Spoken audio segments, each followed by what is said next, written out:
এই বিষয়ে পরে কথা বলবো। তো আজকে আমি কয়েকটা গুরুত্বপূর্ণ বিষয় নিয়ে আপনাদের খবরে জানাতে চাই, যেটা হলো পাকিস্তানের ইমরান খান বেঁচে আছেন না মরে গেছেন। কয়েকটা গণমাধ্যমের বা কয়েকজনের দাবি এসছে তিনি জেলখানায় মারা গেছেন। এ বিষয়ে কথা বলতে চাই। ইরান হরমুজ প্রণালীতে মার্কিন জাহাজকে টার্গেট করে আবার অ্যাটাক করেছে। পাশাপাশি মার্কিন যুক্তরাষ্ট্রের তেল ভান্ডারে মাত্র 15 দিনের তেল মজুদ আছে এমন একটি তথ্য আসছে। পাশাপাশি ইরানের সর্বোচ্চ নেতা মুস্তফা খামেনি প্রকাশ্যে এসছেন, এটা নিয়ে নানান আলোচনা। দর্শক, এই খবরগুলো আমি আপনাদেরকে একটা একটা করে দেবার চেষ্টা করব এখন। আশা করি প্রত্যেকে ভালো আছেন এবং আমার কথা ঠিক মতো শুনতে পাচ্ছেন আপনারা। আমাকে একটু কমেন্ট করবেন যে আপনারা শুনতে পাচ্ছেন এবং সব ঠিক আছে। এতদিন কোথায় ছিলাম এই প্রশ্নটা অনেকেই করছেন আমাকে কমেন্টে। বলবো আজকে রাতে লাইভে বলবো। এখন লম্বা করবো না, সংক্ষিপ্ত কিছু খবর দেব। প্রথম যে খবরটি দিয়ে শুরু করতে চাই, পাকিস্তান।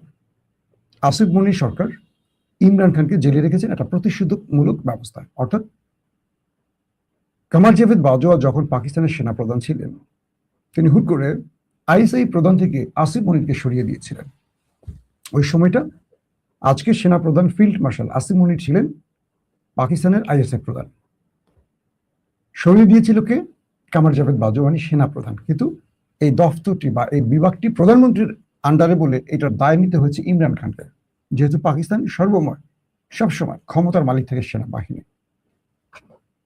এরপর সেই স্থানে বসানো হয়, মানে আইএসআই যে নতুন ডিজি হন সেখানে বসা হয় ফায়েজ হামিদকে।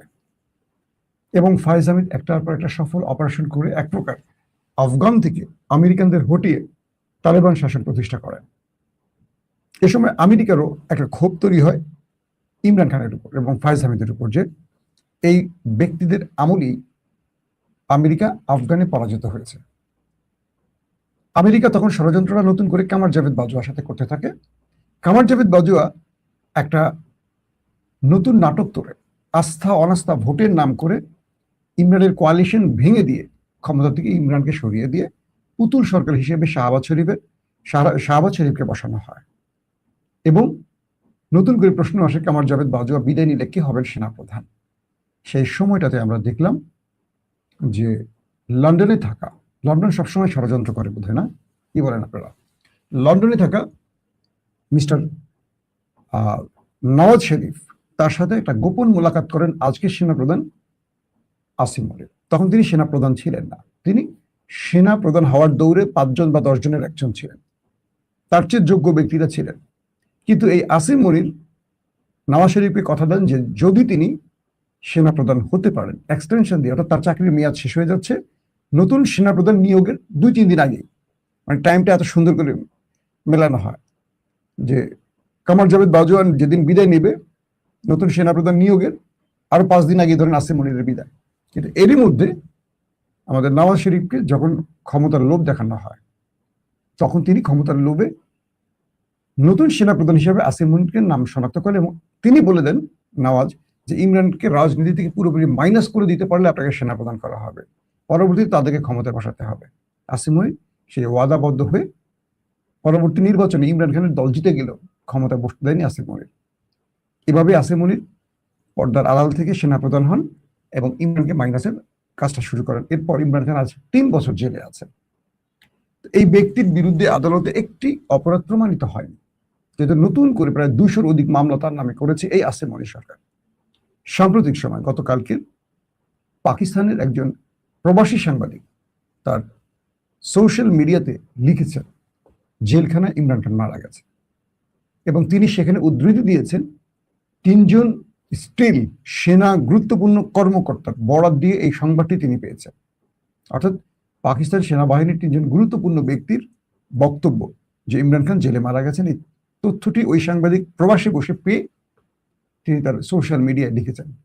এবং তার এই বক্তব্য ধরে পাকিস্তানের সবচেয়ে জনপ্রিয় সাংবাদিক যিনি এই মুহূর্তে, ইমরান রিয়াজ খান, যিনি বারবার জেলে গেছেন এই ফ্যাসিস্ট সরকারের বিরুদ্ধে লিখতে গিয়ে, কথা বলতে গিয়ে, তিনিও এই বক্তব্যটি দিয়েছেন তার রেফারেন্স ধরে, যে প্রবাসী সাংবাদিক দাবি করছেন জেলখানায় ইমরান খান মারা গেছেন এবং ইমরান খানকে তার পরিবারের সাথে আজকে অনেকদিন কোনো প্রকার দেখা করতে দেয়া হচ্ছে না, কোনোভাবেই দেখা করতে দেয়া হচ্ছে না। এগুলো নিয়ে পাকিস্তানের রাজনীতিতে একটা নতুন করে, এটা গুজব বলবো না, এটা সত্য এখনো কনফার্ম না, এটা পাকিস্তানের কোনো বড় গণমাধ্যম, পাকিস্তানের গণমাধ্যমকে আবার বিশ্বাস করবেন, এটা হাসিনার আমলের 71 টিভি, সময় টিভির মতো, যে সেনাবাহিনী যা বলে তারা তাই করে। মানে এরা সেনা পালিত সাংবাদিক। আগে ছিল হাসিনা পালিত সাংবাদিক, আর পাকিস্তানের সেনা পালিত সাংবাদিক। ওইখানে সাংবাদিকতা যারা করতে চান তারা হয় দেশ থেকে পালিয়ে যান অথবা তাদেরকে বারবার জেলে যেতে হয়। তো এখন ইমরান খান যদি মারা যান, পুরো পাকিস্তানে কি ঘটতে পারে যদি এই সংবাদটি সত্য হয়? এমনও হতে পারে যে সেনাবাহিনীর কোনো কর্মকর্তারা এরকম তথ্য প্রচার করে দেখতে চান মানুষের পালস কোন দিকে যায়। যদি দেখেন বড় কিছু ঘটে, তাহলে ইমরান খানকে তারা মারবেন না, অথবা আর যদি দেখেন যে না, মানুষ এটাকে মাথায় নেয় নাই, মানুষের সময়ই নেই এগুলো নিয়ে, তখন হয়তো স্লো বার্জনি করে মেরে ফেলবেন। এমনও হতে পারে যে ইমরান খান আসলে মারা গেছেন জেলখানায়, কিন্তু সরকার বা বর্তমান যারা এস্টাবলিশমেন্ট সরকার তারা এটা ভয় বলছেন না, কারণ দেশের পরিস্থিতি পাল্টা যেতে পারে। নতুবা ইমরান খানের সাথে তার পরিবারের দেখা হচ্ছে না কেন এতদিন ধরে? কয়েদি নাম্বার 804 পুরো পৃথিবী যাকে চেনে, বিনা অপরাধে জেলে আছে। তো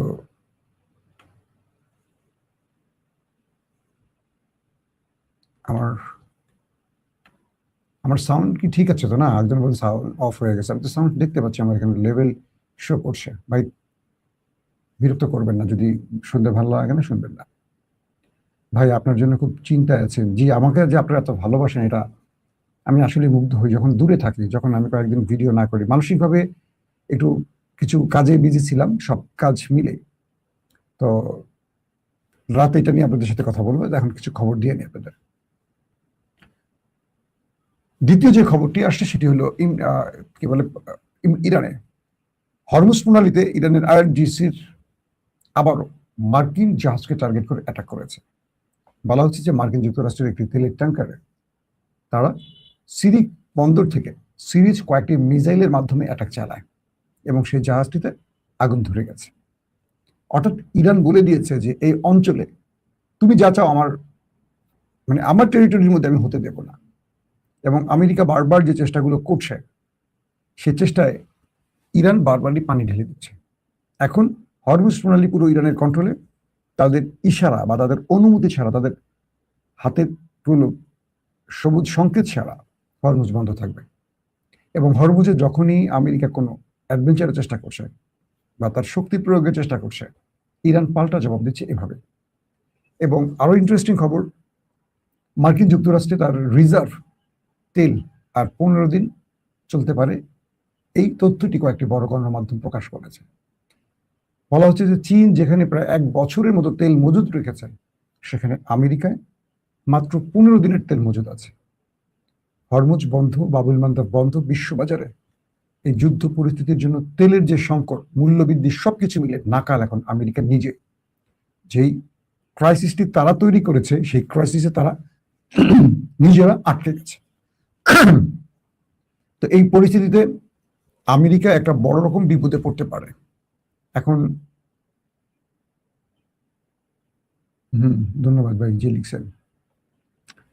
তো এই অবস্থায় আমেরিকা কি করবে, এটা নিয়ে নতুন পরিকল্পনা, নতুন তোড়জোড় শুরু হয়েছে। কোথায় আবার আমেরিকা থাবা বসাবে? ইরানের সাথে পর্দার আড়ালে যে আলোচনা আমেরিকা করছিল, সেখানে তার সুবিধা করতে পারছে না, কারণ ইরান তার কূটনীতিতে আমেরিকাকে বারবার পরাজিত করছে, যুদ্ধ কৌশলে পরাজিত করছে। প্রত্যেকটা সাইড দিয়ে ইরান তাদেরকে ভালো পরিমাণ চাপে ফেলে দিয়েছে, মানে ডোনাল্ড ট্রাম্পকে। ইতিমধ্যে ইরানের মেহের নিউজে একটি সংবাদ প্রচার হয়েছে ব্রেকিং আকারে। সেখানে দেখা গেছে মুস্তফা খামেনি তার কয়েকজন অনুসারীকে নিয়ে কথা বলছেন, কয়েক সেকেন্ডের একটা ভিডিও, যখন ইসরায়েল বলছে যে মুস্তফা খামেনি মানে এক প্রকার কি বলে এটাকে, কোমায় আছেন, তিনি কোমায় আছেন। আরো কিছু গণমাধ্যম বলছে মুস্তফা খামেনি তার বাবার সাথেই মারা গেছেন। এবং প্রেসিডেন্ট মাসুদ পেজিশকিয়ান তিনি নিজেই নাকি তার সাথে ঠিকমতো দেখা করতে পারছেন না, এমন অভিযোগও আসছে।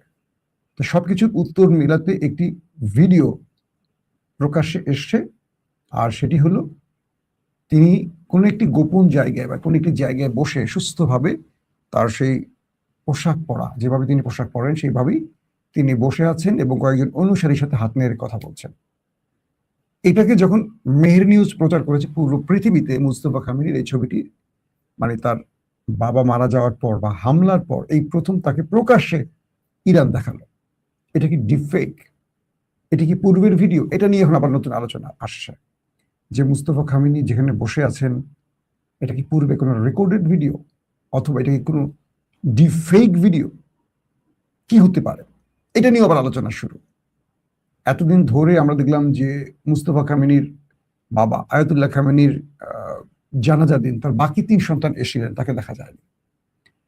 সবচেয়ে ইন্টারেস্টিং ব্যাপার হলো মুস্তফা খামেনিকে খুঁজছে মোসাদ, সিআই থেকে শুরু করে পৃথিবীর নামকরা গোয়েন্দা সংস্থাগুলো, এবং নেতানিয়াহু তার মোসাদ প্রধানকে ধমকিয়েছেন এবং এটা নিয়ে বলছেন যে তোমরা এত বড় ব্যর্থ গন্ডক গ্রুপ কেন এখন পর্যন্ত মুস্তফার কোনো খবর এনে দিতে পারোনি কেন?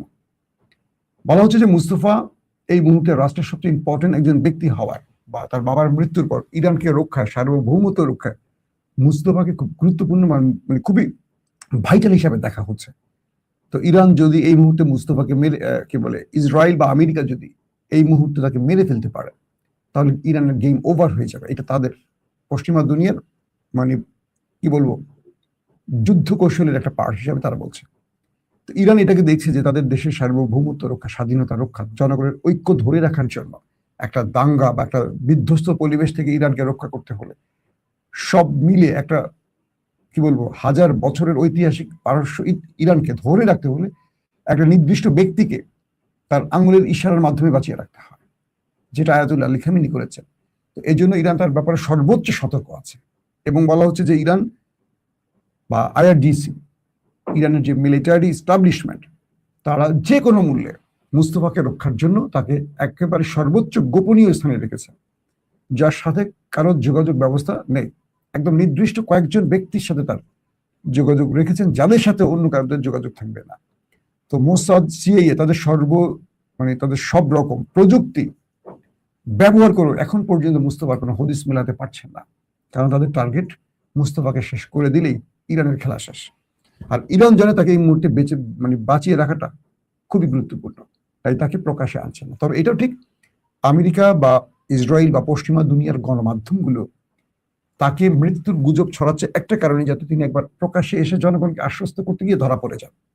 বুঝতে পারছেন হয়তো আপনারা, মানে গণমাধ্যমগুলো এমন ভাবে সংবাদ প্রচার করবে ওদের পশ্চিমা দুনিয়ার, যাতে করে ইরান বা ইরানের রাষ্ট্র বা আইআরডিসি বা মুস্তফা নিজেই প্রকাশ্যে আসবেন জনগণকে দেখাতে। তো তারা এই উপস্থিতিটাকে টার্গেট করে প্রযুক্তিগতভাবে যে কোনোভাবে তার অবস্থান শনাক্ত করে সেখানে আক্রমণ করতে চায় তারা, কিন্তু ইরান এই ফাঁদে পা দিচ্ছে না। তো ফাঁদে পা না দেওয়ার কারণে মোসাদ বা সিআইএ তার অবস্থান জানতে পারছে না, তাই তারা মাঝে মাঝে গণমাধ্যমে এই অতিরঞ্জিত খবরগুলো প্রকাশ করছে। এটা হলো ইরানের বক্তব্য। তবে নতুন করে তিনি যে একটা ভিডিওর মাধ্যমে আবার হাজির হয়েছেন, এটা যদি সত্য হয় তাহলে বলতে হবে আমেরিকা ইসরায়েলের জন্য আবারও কাঁপন ধরে যাবে, কারণ সেই ভিডিওতে মুস্তফাকে পূর্ণাঙ্গ সুস্থ রূপে দেখা গেছে। দর্শক, আজকের মতো বিদায় নিচ্ছি। প্রত্যেকে ভালো থাকবেন।